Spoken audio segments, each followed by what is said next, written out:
Bonjour, cher Sangha. Aujourd'hui, c'est le 7 mai de l'an 2004 et nous sommes à la dernière journée de notre retraite francophone.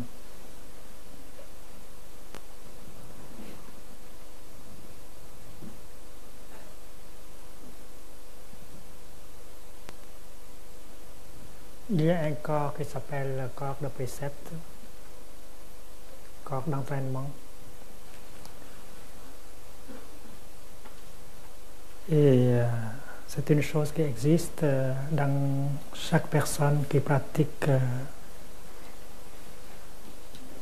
et qui vit selon les 5 entraînements à la pleine conscience. Et dans le bouddhisme, on appelle ce corps-là aussi de la matière. Le mot sanskrit, c'est Shilakaya.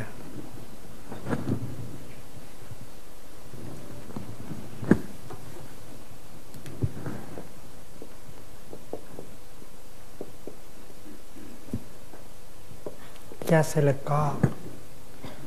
Et Shila, ce sont des entraînements à la pleine conscience. Dans le vieux temps, on dit précepte. Dans la présence d'une sangha, vous faites le vœu de recevoir et de pratiquer les 5 entraînements à la pleine conscience. Et après avoir reçu les 5 entraînements de la pleine conscience, vous sentez de l'énergie en vous. Il y a une détermination à vivre, à pratiquer selon cette pleine,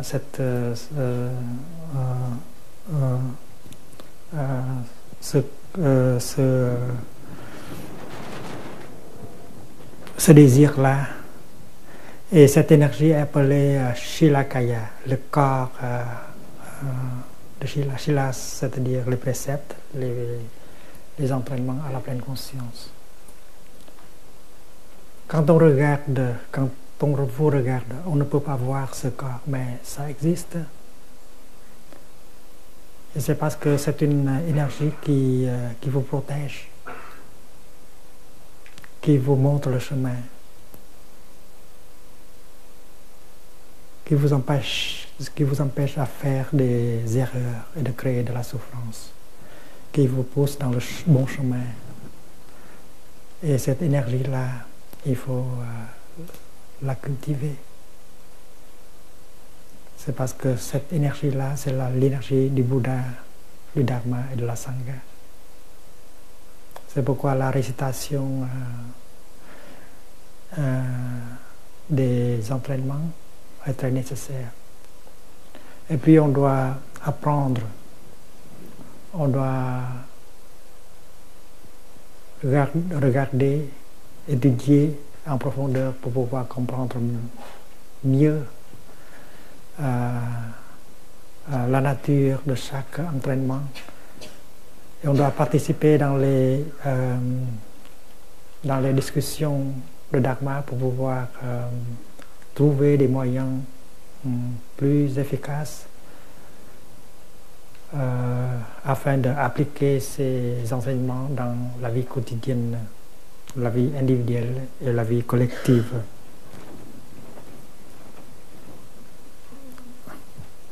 Ce corps existe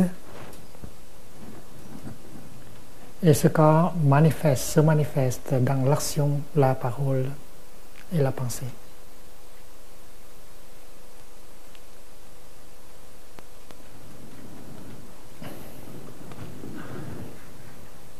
Il y a 2 sortes de matière. La matière que vous pouvez toucher, que vous pouvez voir. Et il y a la matière appelée non manifestée.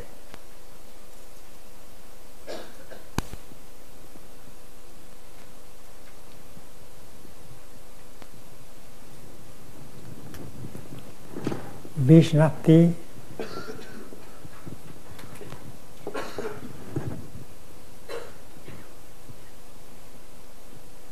c'est manifestation.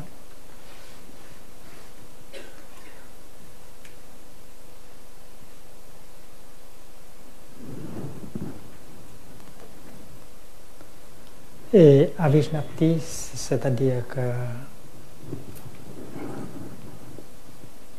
non manifestant, non manifesté. Avishnapti Rupa, c'est-à-dire la matière qui n'est pas manifestée, mais qui existe en vous. C'est une forme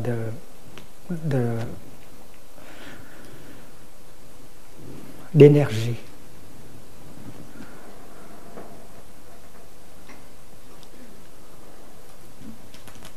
Alors, en étudiant, en pratiquant, en récitant les enseignements, on cultive cette énergie, on la rend de plus en plus forte.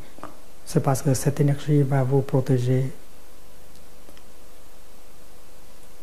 va vous guider, va vous procurer beaucoup de solidité, de liberté et de bonheur. Et dans les communautés, on pratique ensemble la récitation et on participe dans des discussions sur les préceptes, sur les entraînements afin de pouvoir s'approfondir, approfondir la connaissance et trouver les moyens les plus habiles et pratiques afin de pouvoir les vivre à chaque instant de notre vie. Vous avez un corps de Shila qui vous protège. Et ce corps d'entraînement, c'est le Bouddha en personne, c'est le Dharma en personne, c'est la Sangha en personne.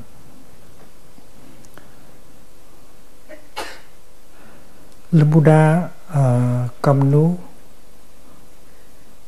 emploie des mots et des concepts pour pouvoir partager sa sagesse et sa pratique.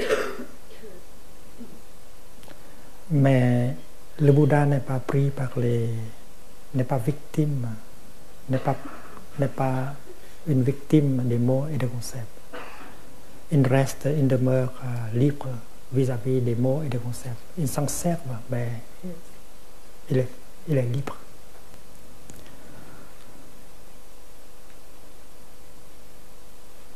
Quand par exemple je dis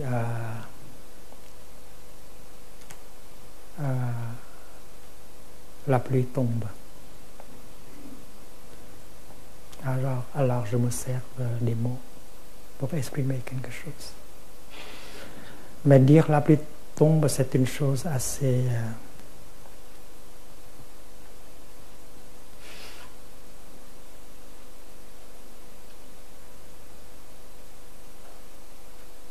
amusante.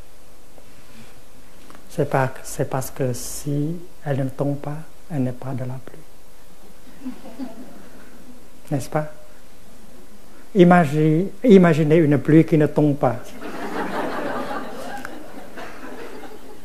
C'est drôle, n'est-ce pas? Et nous sommes habitués à cette sorte de parler. La pluie tombe. Et le vent souffle.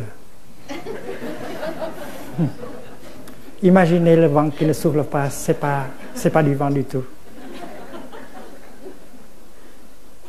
Et c'est notre manière de penser et de parler. On n'en est pas consciente. Le Bouddha nous invite à regarder plus profondément dans notre manière de penser et d'agir. C'est parce que la pensée est la fondation de l'action. Si on pense mal, on agit mal. La méditation, c'est pour regarder, pour être en contact avec la réalité et ne pas être trompé par les mots et les concepts. Quand Descartes dit « je pense »,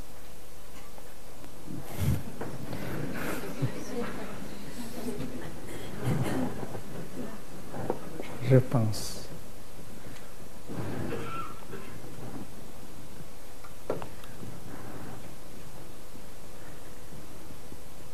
Il a pensé qu'il dit une vérité.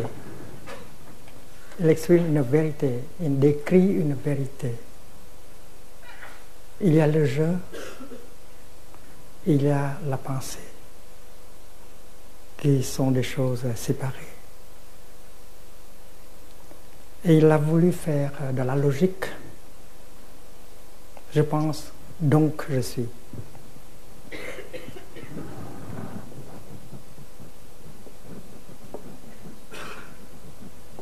Donc il veut prouver l'existence d'un soi, appelé Descartes. Mais si vous pratiquez le regard profond dirigé vers les cinq skandhas, la forme, les sensations, les perceptions, les formations mentales et la conscience-connaissance, vous n'apercevez que des flashs de manifestation. C'est parce que la conscience, c'est une succession de formations mentales. La pensée, l'imagination,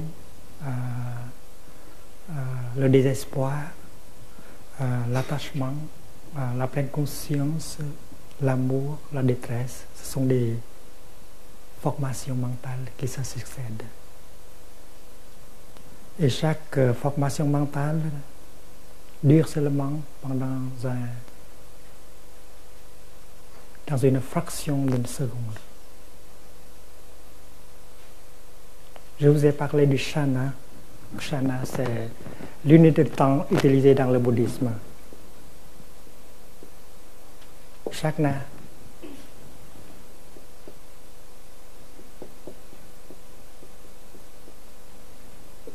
Et chaque seconde est équivalent à quelque chose comme 77 shana.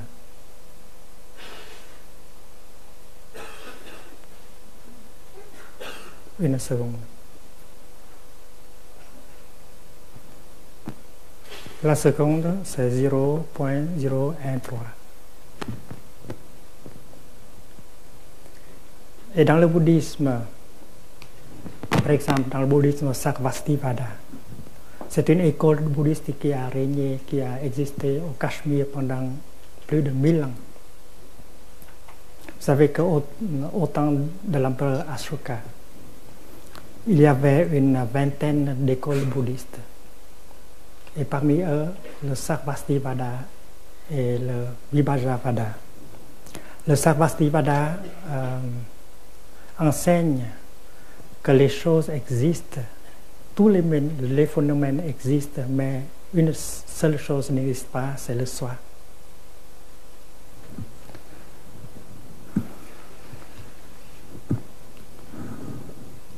Sarvastivada. Asti, ça veut dire exister. Et Sarva veut dire que tout existe. Et Vada, c'est équivalent à notre isme, comme christianisme, bouddhisme, matérialisme. Donc, c'est l'enseignement selon lequel tout existe, sauf une chose, le soi. Le temps, l'espace, la terre, l'eau, le feu, tout existe. Les formations mentales, tout ça existe. Mais il y a une chose qui n'existe pas, c'est le soi. Et puis il y a l'autre, Vibhajavada.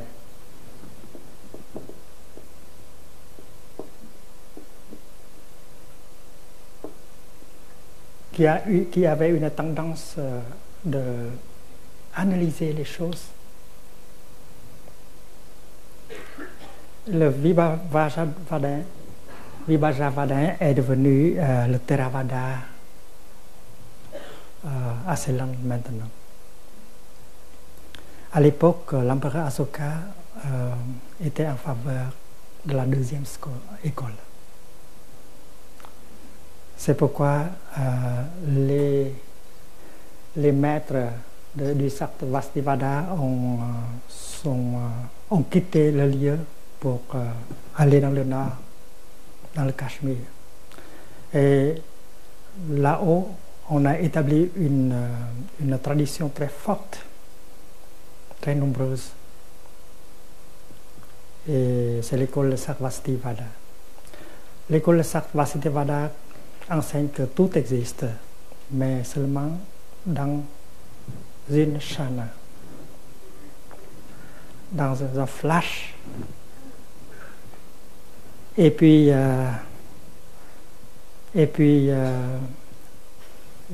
la suivante manifestation continue. Donc, selon le Sarvastivada, la nature est chose. Les choses ont la nature qu'on appelle aujourd'hui la nature cinématographique. Il y a des moments,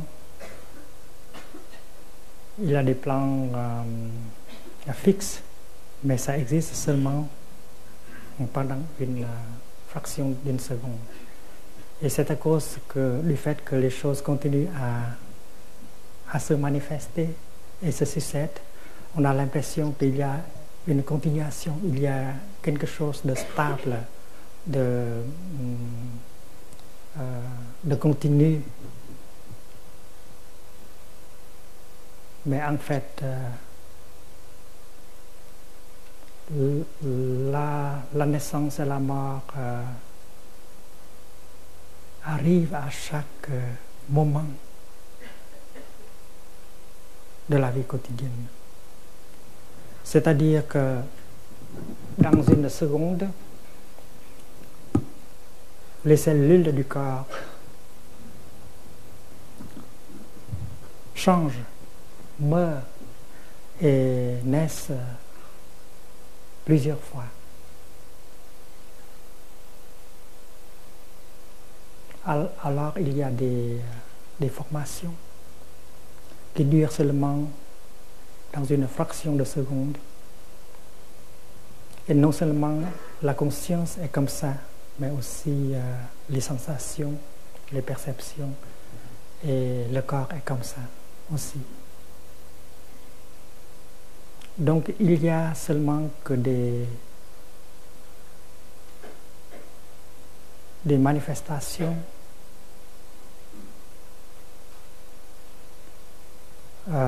qui existent seulement pendant une fraction d'une seconde.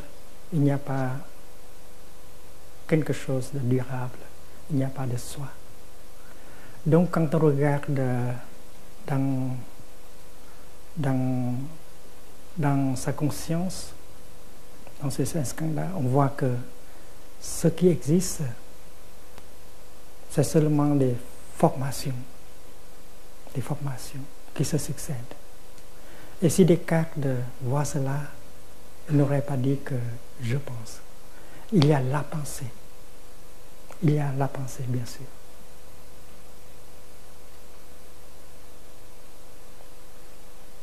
Et le penseur, c'est la pensée. Hors de la pensée, il n'y a pas de penseur. Comme quand on dit le vent souffle, si on enlève le soufflement, il n'y a pas de vent. Quand on dit la pluie tombe, si on enlève le verbe tomber, il n'y a pas de pluie. Donc, selon l'enseignement du bouddhisme, il n'y a qu'une succession de formations mentales. Il n'y a pas de soi.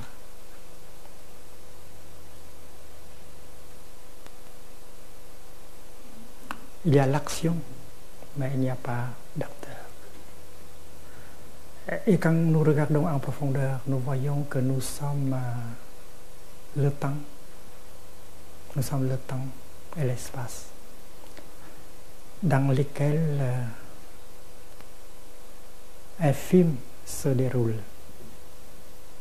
Et nous sommes le metteur en scène de ce film-là. Et nous sommes en même temps le sujet du film. Et nous sommes le film.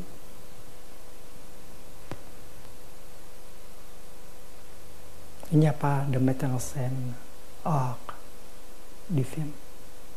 Il n'y a pas de soi hors des 5 scandales, forme, sensation, perception, formation mentale et conscience, connaissance.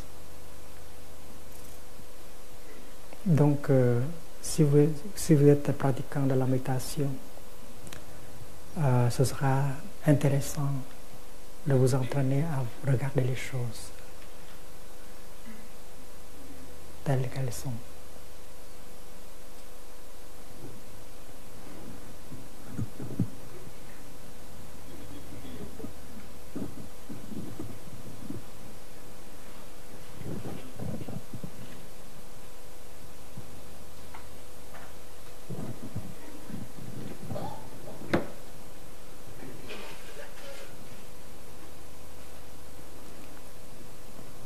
Quand Descartes dit « je pense, donc je suis », on peut lui demander « vous êtes quoi ?» Il va vous dire que « je suis la pensée ». Quand vous pensez, vous êtes la pensée. Quand vous vous mettez en colère, vous êtes la colère. Quand vous aimez, vous êtes l'amour. L'action,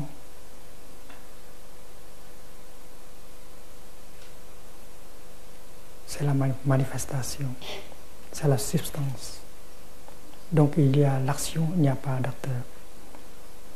Il n'y a pas l'acteur qui existe séparément de l'action. Donc il y a la détresse, il y a la joie, il y a l'amour, il y a tout. Et tous ces phénomènes succèdent l'une à l'autre. Donc c'est pourquoi j'ai dit que nous sommes le metteur en scène du film, mais nous sommes le film même. Et nous sommes aussi le temps et l'espace dans lesquels le film se déroule. Nous sommes le sujet du film, nous sommes le metteur en scène et nous sommes le film même. Et nous sommes responsables. C'est parce que chaque moment de notre manifestation, si on le gère bien, alors il aura une continuation. Ça va déterminer la valeur de la continuation.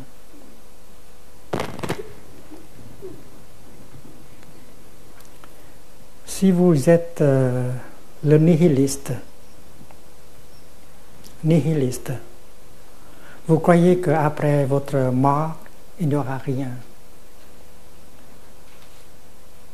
Mais c'est une chose impossible. Vous avez vu déjà que c'est impossible pour un nuage de mourir. Le nuage ne peut pas passer de l'être au non-être. Le nuage peut devenir pluie, neige, etc. Mais pas néant. Les humains aussi, quand ils meurent, ils ne meurent pas. Ils ne passent pas de l'être au non-être. Comment? Imaginons une chandelle qui brille, qui offre de la lumière, de la chaleur et du parfum. Et vous pouvez dessiner une ligne ici, représentant la fin de la chandelle, la mort de la chandelle. Et vous avez l'intention de croire qu'après ce point, après mort, il n'y aura plus de chandelle, il n'y a plus de bougie.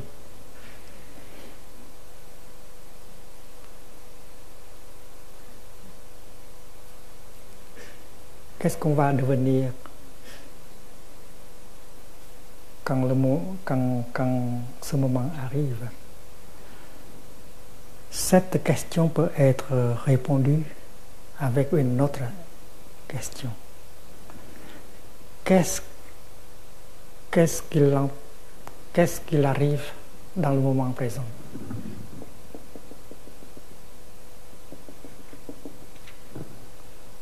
Donc, on peut revenir au moment présent et poser la question, qu'est-ce que je deviens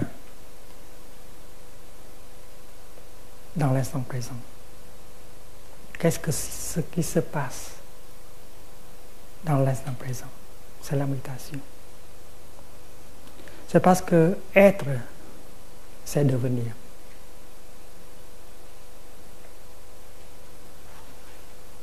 Le mot devenir est beaucoup mieux que le mot être. On devient. C'est parce que le mot devenir suggère l'idée de l'impermanence. Vous n'êtes pas la même personne dans deux moments consécutifs. C'est parce que le changement arrive à chaque moment de votre vie quotidienne. Donc, le devenir, c'est un meilleur mot que le mot être ou vivre. Donc, au moment présent, la chandelle est en train de devenir. Elle offre la lumière, la chaleur, le parfum.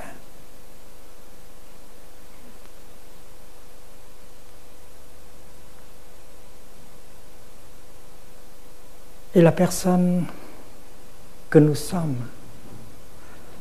dans le moment présent, on offre aussi, on s'offre en termes de pensée, de parole et d'action. Votre pensée, c'est vous. Après avoir émis une pensée, vous êtes la pensée. Et la pensée est votre continuation. Et cette pensée peut aller très loin dans le futur. Après avoir dit quelque chose ou écrit quelque chose, vous devenez cette chose. Dite et écrite, et ça va continuer. Très long dans le passé. Après avoir fait quelque chose, cette action va engendrer des choses dans le présent et dans le futur. Et on appelle cela 3 formes de karma. Karma, c'est-à-dire action.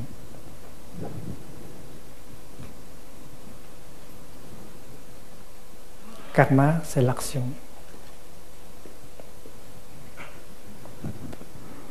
Quand on parle du karma hetu, c'est karma comme cause. Et karma phala, c'est karma comme effet, comme rétribution. Ici, on parle du karma comme cause, comme l'offrande, comme le partage. Il y a l'émission d'une pensée. La pensée est caractérisée par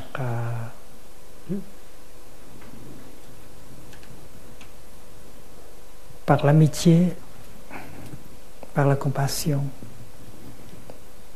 par la compréhension. C'est une bonne pensée et vous allez continuer avec cette bonne pensée. C'est votre continuation. ce sont vos enfants, c'est vous-même. Et ça ne se perd pas, rien ne se perd. Donc c'est votre continuation.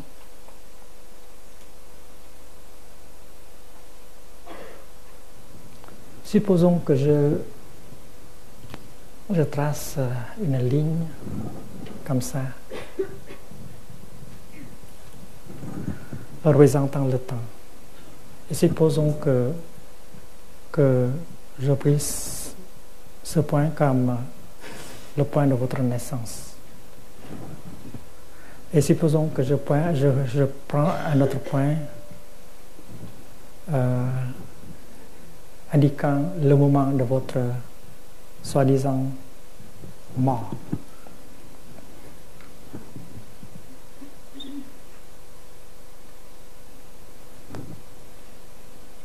Alors la plupart des gens ont tendance de penser qu'avant le point N, il n'y avait rien. C'est le néant, c'est le non-être.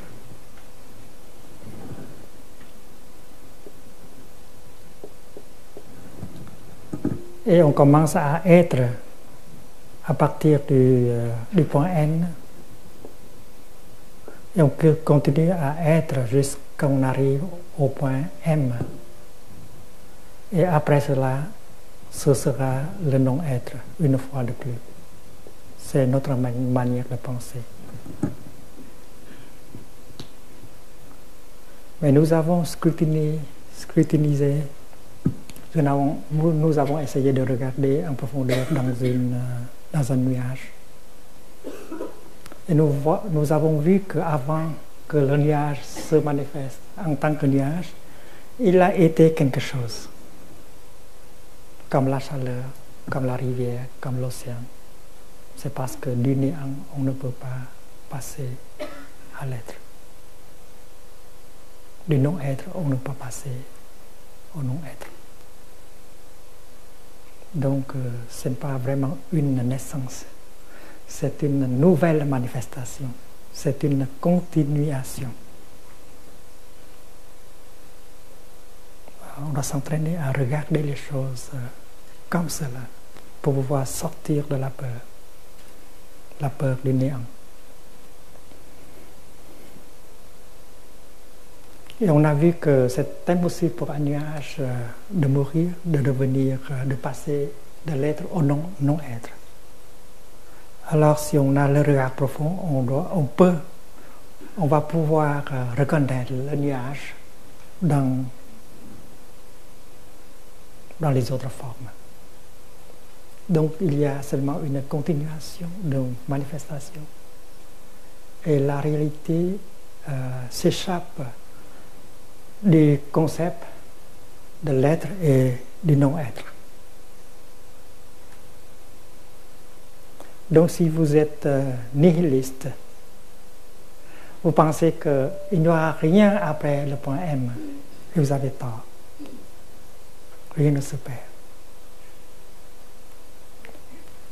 Dans le cas contraire, vous voulez être un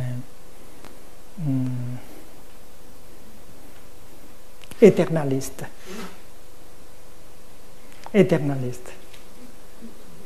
Vous croyez à une âme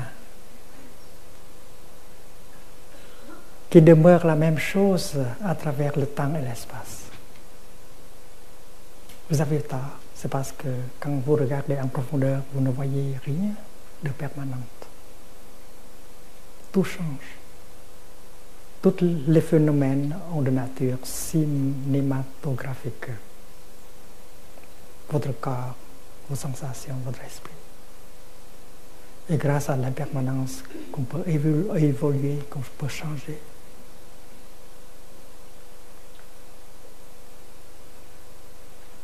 Imaginez un régime totalitaire. Et s'il n'y a pas d'impermanence, on doit subir cela pour toujours et toujours. Imaginez la maladie. Si la maladie n'est pas impermanente, on n'a pas l'espoir de guérison. C'est pourquoi L'impermanence, c'est quelque chose de merveilleux. C'est grâce à l'impermanence que la vie devient possible. Si les choses ne sont pas impermanentes, la graine de maïs que vous semez ne peut jamais devenir une plante de maïs pour vous offrir des épis de maïs. Donc il faut dire vive l'impermanence.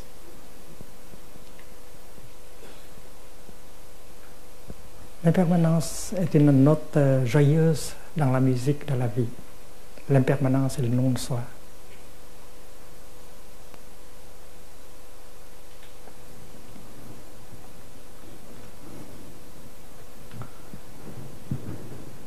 Maintenant, je vous invite à regarder un peu plus près. Cette ligne qui vous représente, cette ligne que vous croyez comme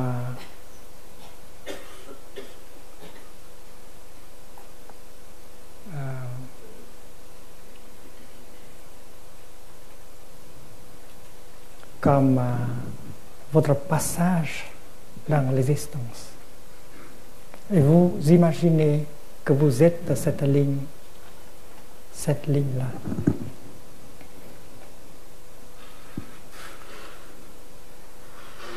Les gens posent la question, qu'est-ce que je deviens après le point M? Et on est invité à poser l'autre question. Moment présent. Qu'est-ce qu'on devient dans le moment présent? Et c'est une chose que vous pouvez voir clairement. Ce qui est en train de se dérouler dans le moment présent avec la pleine conscience, vous pouvez le voir très très clairement. Il y a une émission d'une pensée. C'est ce qui arrive dans le moment présent. Et vous pouvez regarder en profondeur la pensée pour voir si c'est une pensée juste, une pensée qui va vous continuer bien. Vous voulez être continué d'une manière acceptable, belle. Et vous devez émettre des pensées qui sont dignes de vous. Des pensées caractérisées par la non-discrimination, la compassion, l'amour. Est-ce que vous pouvez émettre des pensées comme ça? La réponse est oui. Si vous avez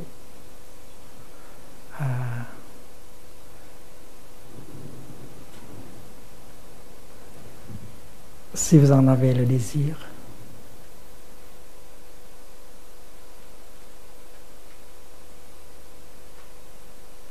apprendre à penser juste, apprendre à émettre des pensées justes. Vous savez, pour pouvoir émettre des pensées justes, il faut avoir de la vue juste. C'est parce que la vue juste, c'est la base de toute pensée et de toute parole, de toute action. Et c'est pourquoi dans le noble sentier octuple du bouddhisme, la vue juste est mentionnée au premier plan. La vue juste. Et le Bouddha nous indique la voie pour acquérir la vue juste. Il faut s'apprendre, il faut s'entraîner à regarder les choses dans leur nature impermanente, non-soi, inter-être. Et vous pouvez vous sortir des notions comme être, non-être, venu, départ, naissance, mort. Vous aurez une vue juste de la réalité. Vous pouvez toucher l'incité de la réalité.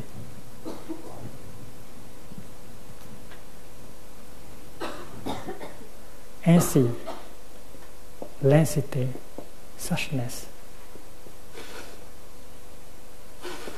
de la réalité telle qu'elle est. La réalité qui ne peut pas être décrite en termes d'être et de non-être, de naissance et de mort.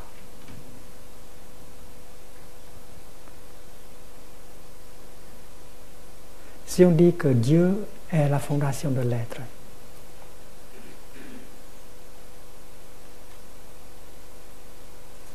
alors on doit poser la question, qui est la fondation du non-être?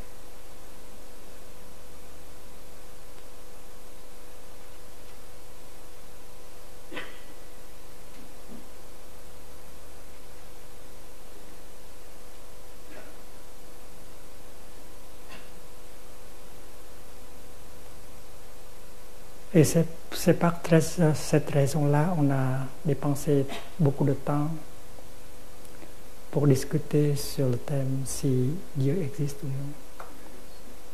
Si Dieu est la réalité ultime, la réalité en soi, les notions comme être et non-être ne peuvent pas le décrire. Donc dire que Dieu existe ou Dieu n'existe pas, c'est drôle. C'est parce que vous pouvez classifier Dieu dans la boîte de l'être.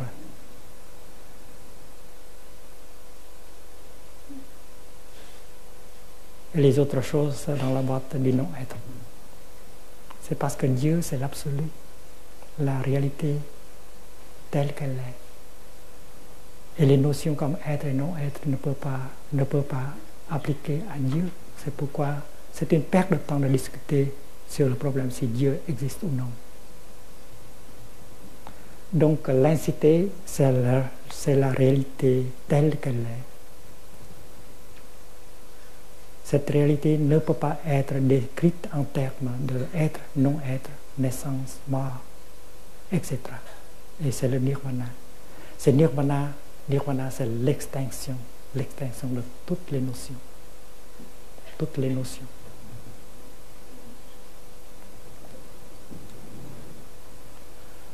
Donc,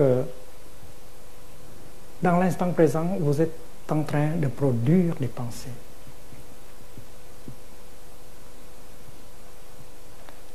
Et vous avez cette volonté,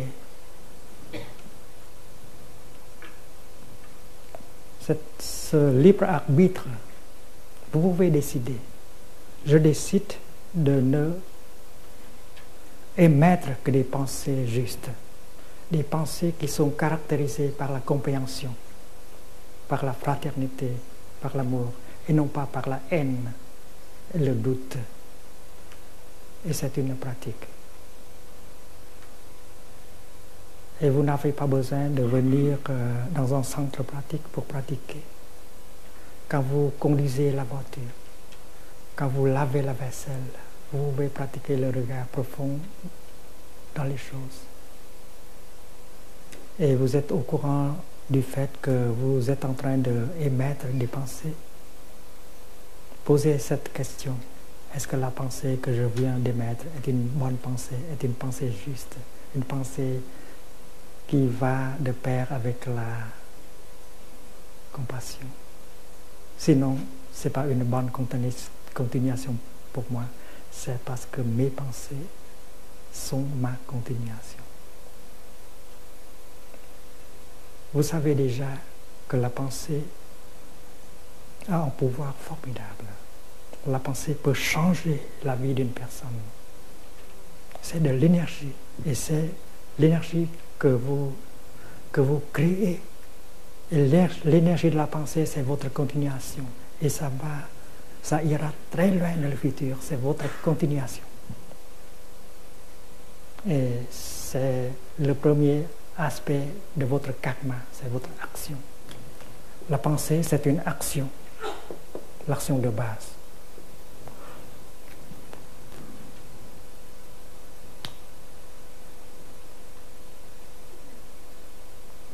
Et puis, il y a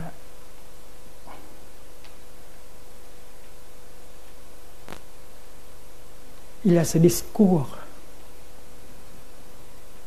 prononcée en parole. C'est parce que la pensée, c'est aussi un discours. Il y a le discours prononcé par la bouche. Et ce que vous dites,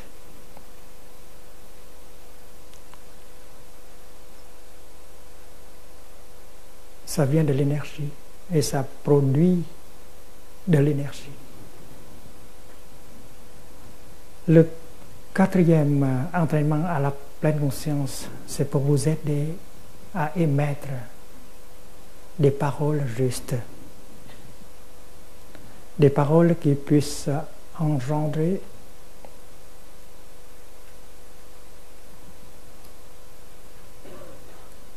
l'espoir, la confiance en soi. C'est pour réconcilier. C'est pour aider les autres de voir plus clair. Alors, c'est de la pensée juste et vous êtes capable d'émettre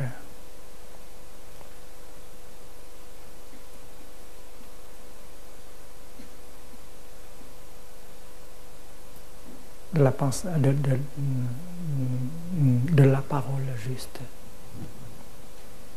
La parole juste est caractérisée par la fraternité, par la compassion, par le désir d'aider les autres. Et vous savez que vous avez la capacité de parler ainsi. Et il faut cultiver à parler pour que la parole soit juste. Et votre parole, c'est votre continuation. J'ai beaucoup parlé, j'ai beaucoup écrit, j'ai pratiqué la parole juste. J'ai des amis qui me lisent, qui m'écoutent. Et ce que je dis, ce que j'ai écrit, je veux que cela puisse, comme une pluie, arroser les graines positives dans chacun de mes lecteurs, de mes amis. Je sais que dans la conscience de tréfonds de chaque personne, il y a des semences de l'amour, de la compassion, de la joie, de la compréhension. Alors ce que je dis, ce que j'écris, je veux que cela arrose ces graines-là pour qu'elles puissent pousser, germer, pousser et apporter des fleurs et des fruits. Et la parole juste, c'est ce que je pratique chaque jour. Je ne veux pas dire une chose qui transporte en elle la colère, le désespoir, la vanité, le jugement. C'est ma pratique. Et vous aussi, vous êtes mes amis, vous pouvez aussi pratiquer cela. Vous prenez le vœu de ne dire que des choses justes, des paroles justes. C'est pas parce que vos paroles sont votre continuation, très loin dans le futur. Cultivez la parole juste. Le Bouddha, lui aussi, il a cultivé sa parole juste toute sa vie. Et le Bouddha continue jusqu'à aujourd'hui. Ses paroles continuent à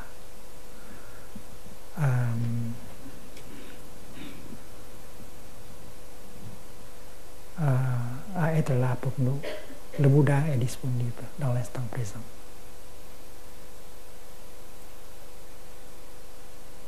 Le Bouddha est continué par ses pensées, par ses paroles et par ses actions. Vous aussi, vous allez continuer par vos paroles, par vos pensées et par vos actions. Vous ne pouvez pas accepter le point de vue du nihiliste. c'est parce que vous savez très bien que c'est impossible pour vous de mourir et de devenir néant. Vous continuez toujours. C'est parce que chaque moment de votre vie, vous émettez des pensées de la parole et de l'acte, l'action physique. Ce que vous faites par votre corps, c'est aussi le karma. Aider les gens, sauver les gens, servir les gens avec l'action, c'est votre continuation. Et c'est ce que le Bouddha a fait. Et vous êtes des amis du Bouddha, vous pouvez faire la même chose. Et votre vie va avoir une signification. Ce sera une vie très belle si vous pouvez faire comme le Bouddha.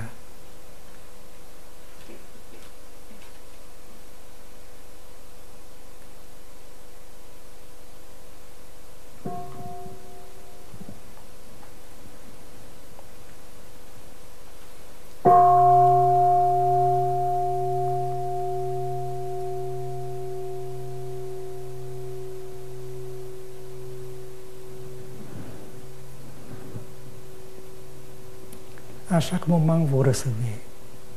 À chaque moment, vous émettez.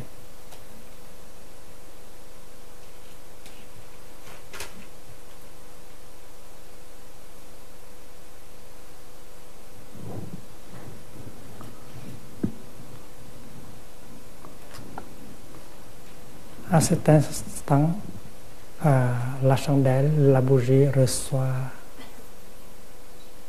l'espace, l'oxygène, et elle produit de la lumière, de la chaleur, du parfum. En ce moment-ci, vous recevez de l'air aussi, vous recevez de la lumière, vous recevez de la parole du Bouddha, vous recevez l'amour de la Sangha. Ce sont des inputs que vous pouvez reconnaître en ce moment. Avec la pleine conscience, vous voyez que vous êtes en train de recevoir. Et comme on reçoit, on offre, on émet, c'est comme une radio, station de radio. Vous émettez quoi? La parole. Vous émettez quoi? Les pensées. Vous émettez l'action.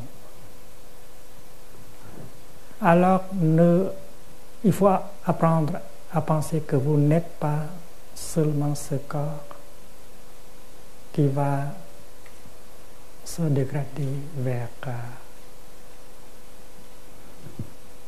sa fin.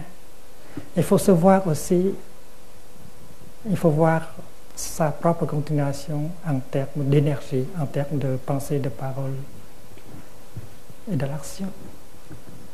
Et même si ce corps cesse d'exister ici, vous continuez toujours dans le futur. Donc vous savez que vous n'êtes pas un nihiliste, mais vous n'êtes pas un éternaliste non plus. C'est parce que vous avez la sagesse de l'impermanence et du non-soi.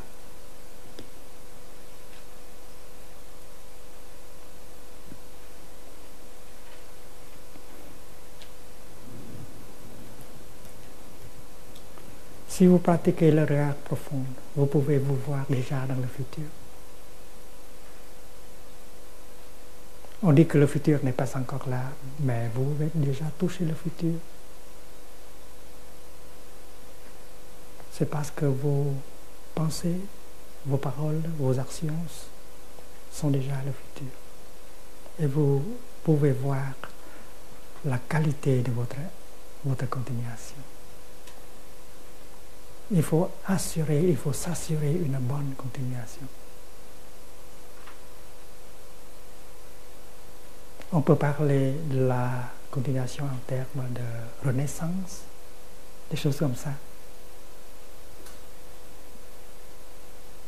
Mais la naissance et la mort arrivent à chaque moment.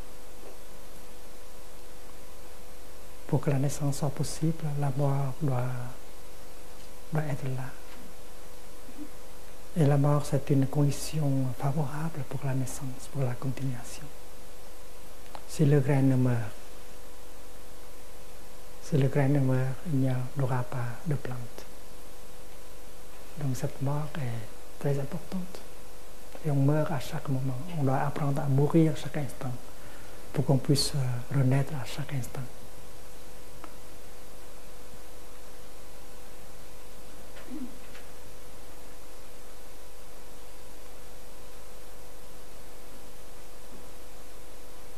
Si vous regardez en profondeur, vous pouvez déjà voir votre continuation. Si dans le passé vous avez émis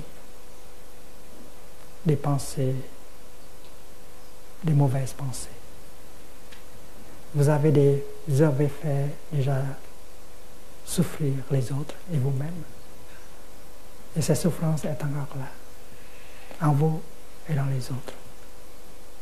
Alors on doit faire quelque chose pour changer. On doit faire la détermination à de ne plus émettre telle pensée.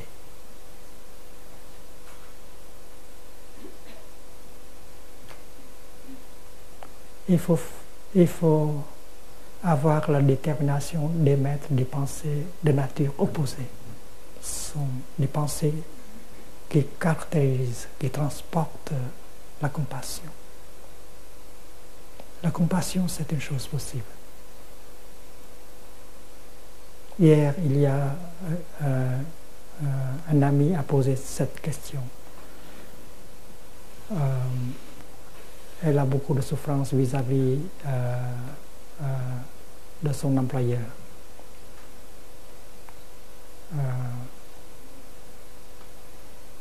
Son employeur a utilisé la menace pour qu'elle travaille plus.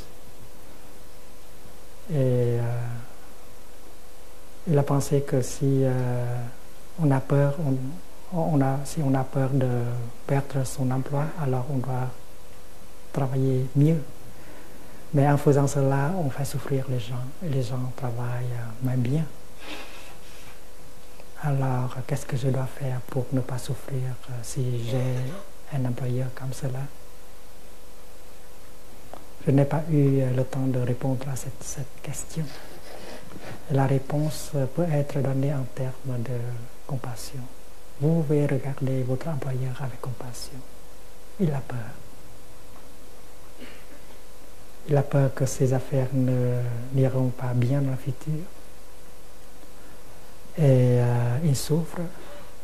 Il ne voit que ce bonheur en termes de l'argent, de pouvoir. Tandis que vous, comme pratiquant, vous pouvez toucher le bonheur à chaque instant de votre vie quotidienne. Vous pouvez entrer en contact avec le ciel bleu, avec les oiseaux, avec la lumière du soleil, avec la sangha. Vous pouvez vous nourrir avec les joies quotidiennes de la pratique, mais votre employeur, il ne sait pas vivre comme ça. Il est habité par la peur.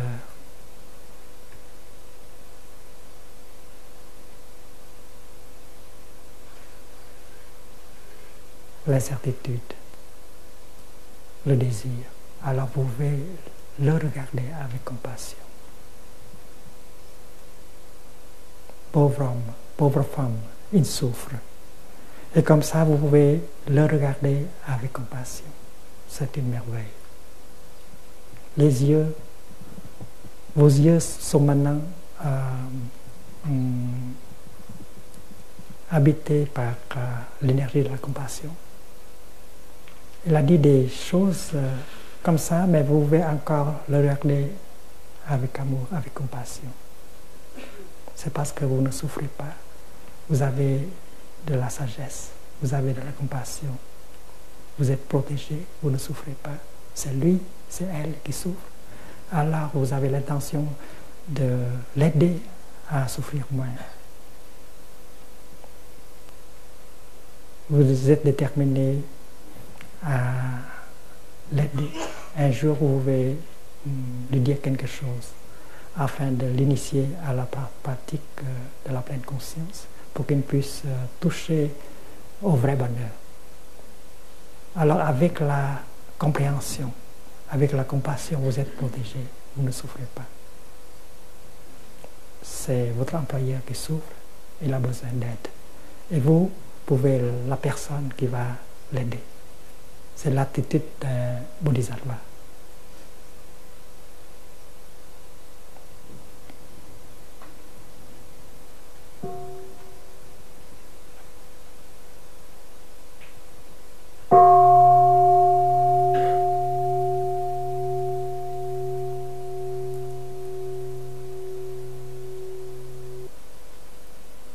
Et la pensée que vous avez de lui, de elle, va être une pensée compassionnante, pleine de compréhension. C'est une chose possible. Avec la respiration, en pleine conscience, vous pouvez rester vous-même en tant que pratiquant. Avec la marche méditative, vous pouvez rester pratiquante pour pouvoir toucher le merveilleux présent. Et si vous êtes protégé, vous ne souffrez pas et vous seriez dans la position d'aider les autres, de faire quelque chose. Vous appartenez à une sangha.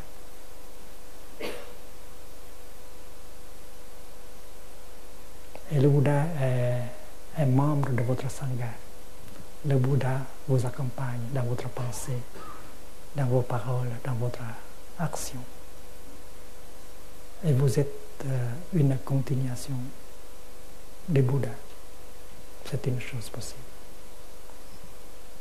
Au début, partiellement, mais avec la pratique, vous pouvez représenter le Bouddha, vous pouvez continuer le Bouddha.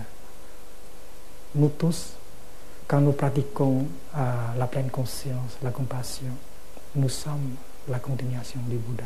Nous sommes des Bouddhas. Il ne faut pas avoir du complexe. C'est possible de continuer le Bouddha au profit de l'humanité et des autres êtres vivants. Et vous pouvez faire de votre vie une vie très belle. Et ce qui fait de la vie, ce qui rend la vie belle, c'est la compassion et la compréhension. Et le Bouddha est quelqu'un qui est muni de la grande compréhension et de la grande compassion. Nous avons une graine de compassion en vous, en nous. Nous pouvons arroser cette graine de compassion tous les jours, tous les moments.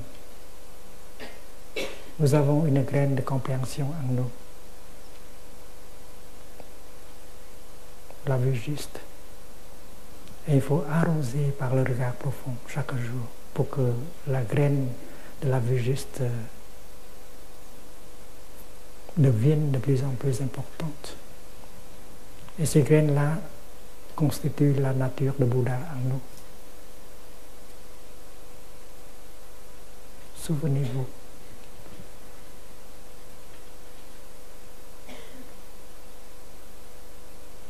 Le Bouddha n'est pas un Dieu. Le Bouddha, c'est un être humain comme nous tous. Le Bouddha, c'est notre ami.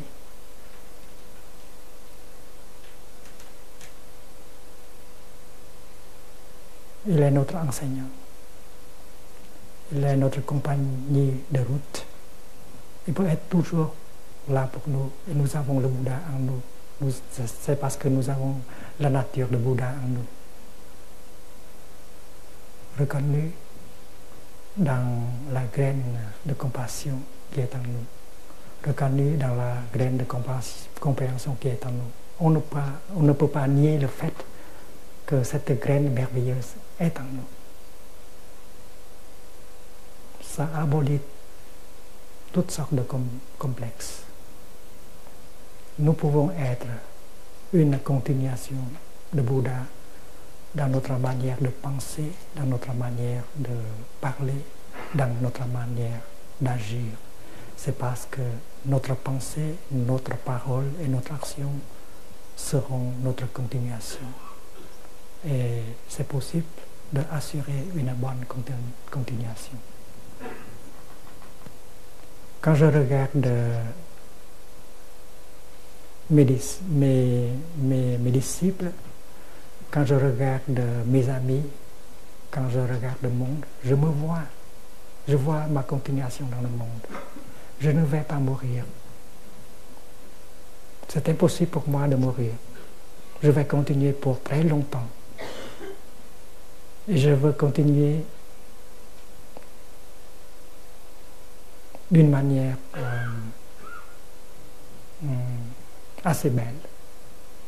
C'est-à-dire qu'avec la pensée juste, avec le parler juste et avec l'action juste. Et ça peut se faire avec les 5 entraînements à la pleine conscience. Si vous pouvez appliquer les 5 entraînements dans votre vie quotidienne, vous allez transformer votre vie, la rendre belle et assurer une belle continuation. Je vous en assure.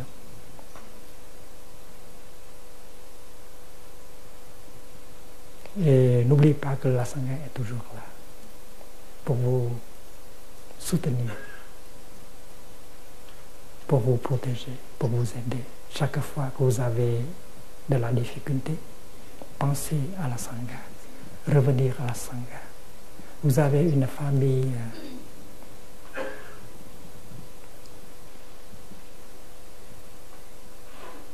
génétique, mais vous avez aussi une famille spirituelle. Et le Bouddha, c'est votre parent dans la vie spirituelle. Votre enseignant, vos frères et vos sœurs dans le Dharma, ce sont des membres de votre famille spirituelle. Ils sont toujours là pour vous soutenir, pour vous protéger. Ils pratiquent comme vous les entraînements à la pleine conscience. Ils sont protégés par leur pratique.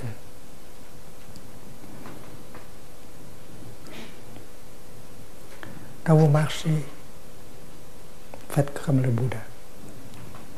Portez l'attention sur la plante de votre pied et marche comme une personne libre. Vous touchez la terre avec votre talon. Vous êtes vous-même. Vous n'êtes pas emporté par quoi que ce soit. La jalousie, la peur, le futur, le passé. Vous avez votre souveraineté parfaite en marchant. Quand vous marchez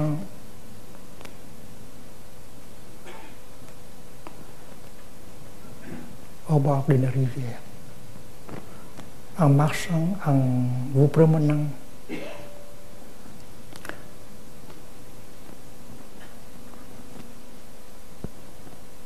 dans une ruelle,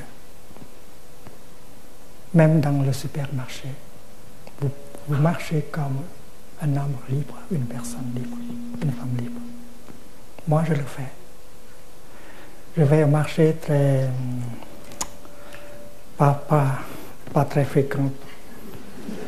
De temps en temps, je vais marcher. Au supermarché, je regarde les choses. Je n'achète pas beaucoup, je regarde beaucoup.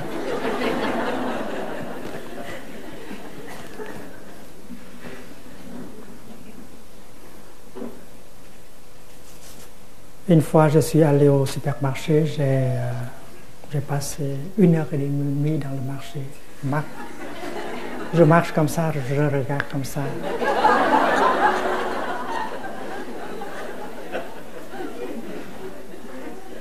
Et quand je sors, je mène seulement avec moi une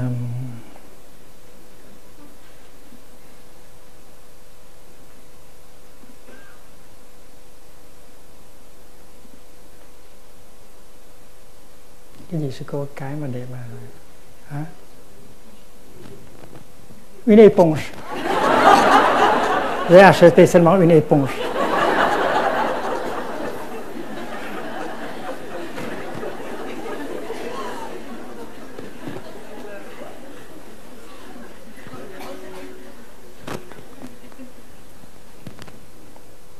Donc, si vous êtes mon ami, âge large, je vous invite à marcher comme ça.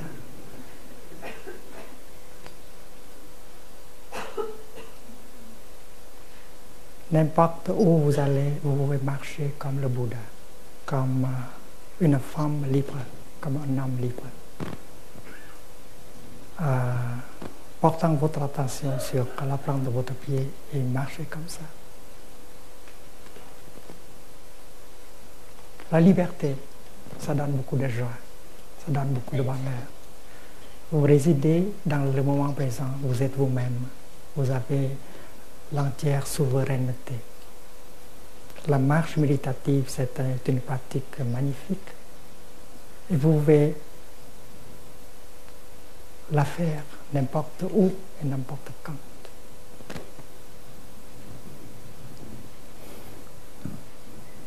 Ce que nous avons appris durant la retraite, on peut continuer à la maison. Quand on mange,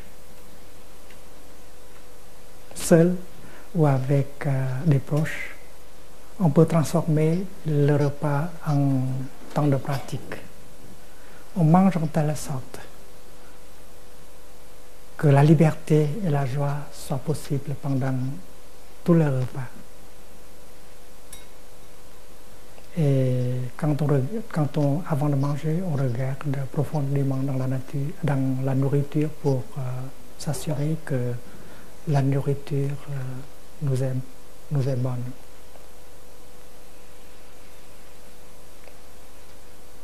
La consommation en pleine conscience. Ce que vous regardez à la télévision, ce que vous lisez dans les livres, dans les magazines, doivent être sélectionnés. C'est parce que vous risquez d'introduire de la poison dans votre corps et dans votre esprit.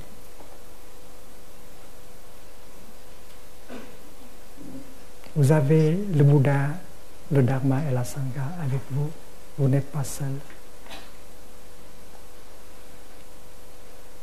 Et comme ça, vous êtes beaucoup plus solide, plus libre à continuer. Si vous avez besoin, vous pouvez toujours écrire une lettre ou téléphoner à la Sangha. Il faut garder le contact pour préserver votre solidité, votre liberté. Avec les 5 entraînements à la pleine conscience, vous êtes protégé. Vous pouvez commencer un nouveau départ dans votre vie, à votre profit, au profit de vos proches. Je vais demander au monastique de venir offrir le chant pour conclure cette retraite. Offrir notre gratitude au Bodhisattva et au Bouddha de nous avoir protégés pendant toute la retraite. Je pense qu'il y a encore 5 versets à faire. On va continuer à la prochaine fois.